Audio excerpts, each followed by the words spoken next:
ಮೇಘ ಹುಳಿಕಾಳು ಬೇಯಿಸಿಟ್ಟಿನಿ ಬಸ್ತಿಟ್ಟಿರು, ಸ್ನಾನ ಮಾಡ್ಕೊಂಡು ಬರ್ತೀನಿ, ಸಾರು ಮಾಡಬೇಕು. ಬಸಿಯದ ಏನೇ ಕರ್ದಿಯಲ್ಲ?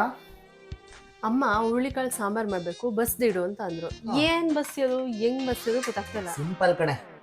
ಈ ಹುಳಿಕಾಳಲ್ಲಿ ಏನೋ ನೀರಿದೆಯಲ್ಲ, ಇದನ್ನೆಲ್ಲ ಚೆಲ್ಲಾಚೆ ಹುಳಿಕಾಳನ್ನ ತೆಗ್ದಿಡು, ಮಮ್ಮಿ ಒಂದು ಸಾಂಬಾರು ಮಾಡೋದು ಅಷ್ಟೇ. ಅಷ್ಟೇನಾ? ಅಯ್ಯೋ ಇದನ್ನ ಯಾಕೆ ಸಿಂಕಿ ಬಗ್ಗಿಸ್ತಾ ಇದೆಯಾ? ಇದ್ರಲ್ಲೇ ಕಣೆ ಸಾಂಬಾರು ಮಾಡೋದು. ನಿಮ್ ಮಗನೇ ಹೇಳಿದ ತರ ಮಾಡು ಅಂತ.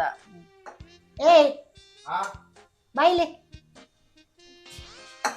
ಏನು ಮಮ್ಮಿ ಈ ರಸಂ ಸಿಂಗಿ ಬಗ್ಸಕ್ಕೆ ಹೇಳ್ದ್ಯಾ? ಹೇಳಿರ್ಬೋದು ನಾವು. ಯಾಕೆ ನನ್ನ ಮಗನೇ ಸಾಂಬಾರು ಏನ್ರಲ್ಲಿ ಮಾಡಲಿ ನಾನು ಇವಾಗ? ಇದು ಹುಳಿಕಾಳು ಐತಲ್ಲ, ಇದ್ರಲ್ಲಿ ಸಾಂಬಾರು ಮಾಡು.